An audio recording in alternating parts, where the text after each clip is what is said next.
Allah tidak membebani suatu jiwa melebihi apa yang dapat ditanggungnya. Jangan putus asa, jangan pula putus asa karena kamu lebih unggul jika kamu beriman. Assalamualaikum warahmatullahi wabarakatuh.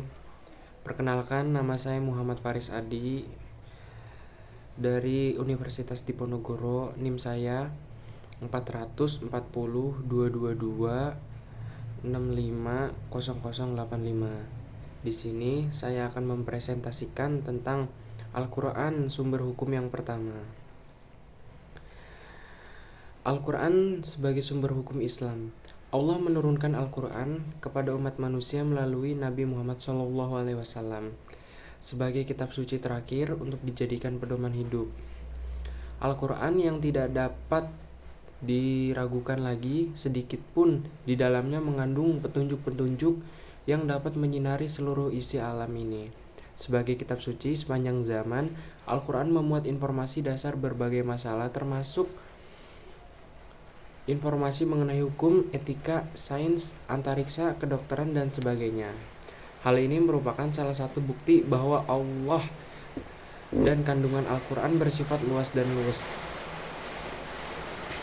Mayoritas kandungan Al-Quran merupakan dasar-dasar hukum dan pengetahuan manusia yang berperan sekaligus bertugas menganalisa, merinci, dan membuat garis-garis besar kebenaran Al-Quran agar dapat dijadikan sumber penyelesaian masalah kehidupan manusia. Rasulullah SAW selalu menunggu wahyu untuk menjelaskan sebuah kasus tertentu. Namun apabila wahyu tidak turun, maka beliau menetapkan hukum tersebut melalui sabdanya yang kemudian dikenal dengan hadis. Sebagai hukum Islam yang pertama dan utama, Al-Quran berperan penting dalam rangka penetapan hukum Islam, terutama setelah meninggalnya Rasulullah SAW. Seperti kita ketahui bahwa Al-Quran merupakan buku petunjuk atau hidayah bagi orang-orang yang bertakwa,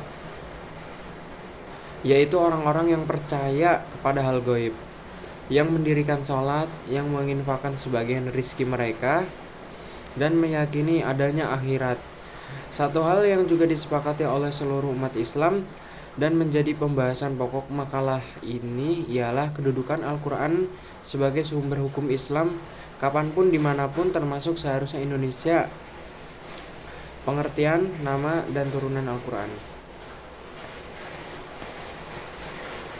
Pengertian Al-Quran menurut bahasa. Al-Quran isim mahdhur, kata benda, dari kata kerja qoro'a yang bermakna tola, yang berarti membaca, bermakna jama' yang berarti mengumpulkan atau mengoleksi. Makna Quran sinonim dengan qiraah, yang keduanya berasal dari kata qoro'a, dari segala lafal Quran dan bacaan.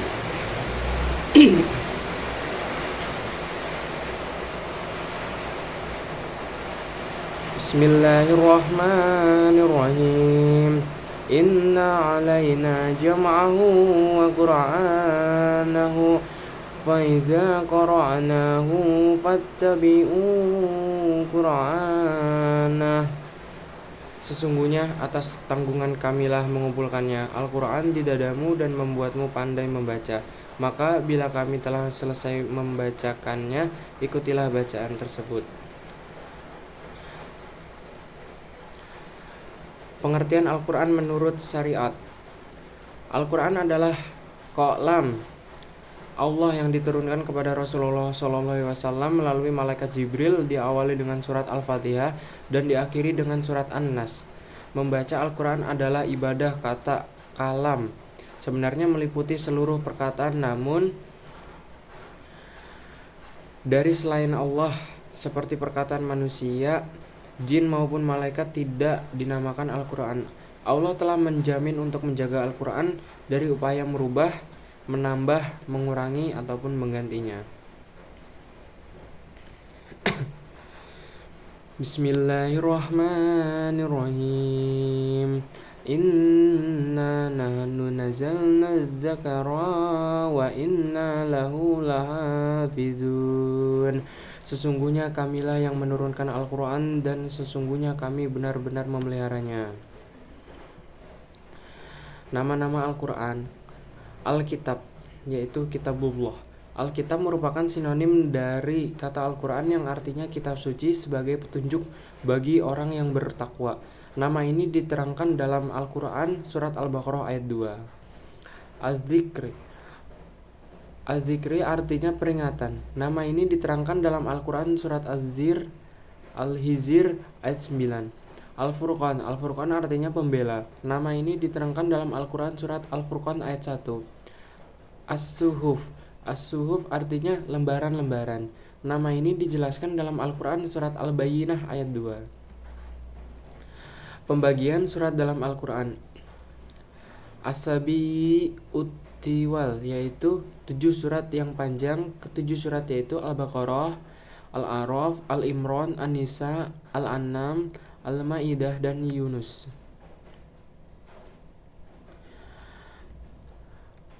Al-Mi'un, yaitu surat yang berisi 100 ayat lebih. Maksudnya surat-surat tersebut memiliki ayat sekitar 100 ayat atau lebih. Misalnya surat Hud 123 ayat, Yusuf 111 ayat, dan At-Taubah 129 ayat.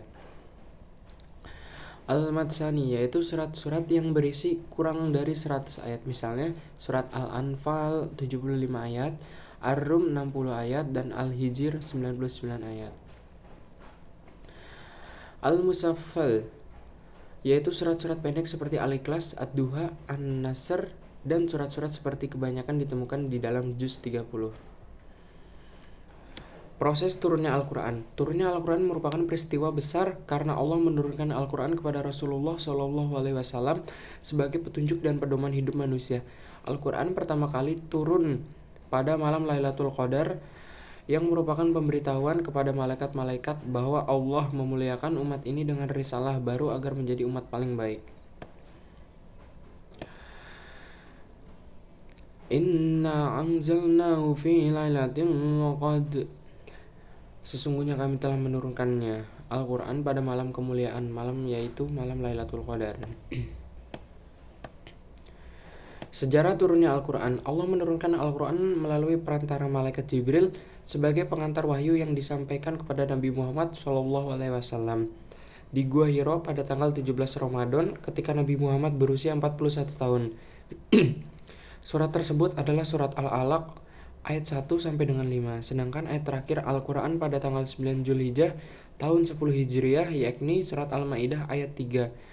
Al-Quran turun tidak secara sekaligus namun sedikit demi sedikit, baik beberapa ayat langsung satu surat, potongan ayat, dan sebagainya. Turunnya ayat dan surat disesuaikan dengan kejadian yang ada atau sesuai dengan keperluan. Lama Al-Quran diturunkan ke bumi adalah kurang lebih sekitar 22 tahun, 2 bulan, dan 22 hari. Hikmah diturunnya Al-Quran secara berangsur-angsur. Orang-orang kafir berkata, kenapa Al-Quran tidak turun kepadanya? Sekali turun saja, begitulah supaya kami kuatkan hatimu dengannya dan kami membacanya secara tartil, teratur, dan benar. Al-Sunnah sebagai sumber hukum Islam oleh Andi Mardian LCMA.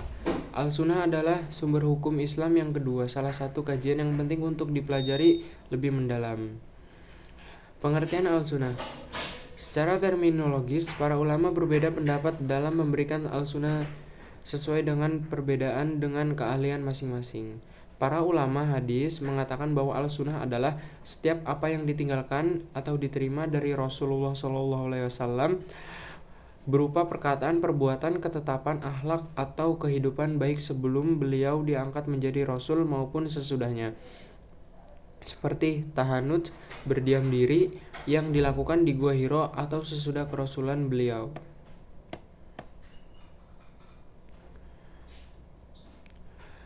Demikian presentasi yang bisa saya sampaikan kali ini. Mohon maaf kurang lebihnya. Apabila ada salah kata, mohon dimaafkan. Wabillahi taufiq wal hidayah. Wassalamualaikum warahmatullahi wabarakatuh. Terima kasih.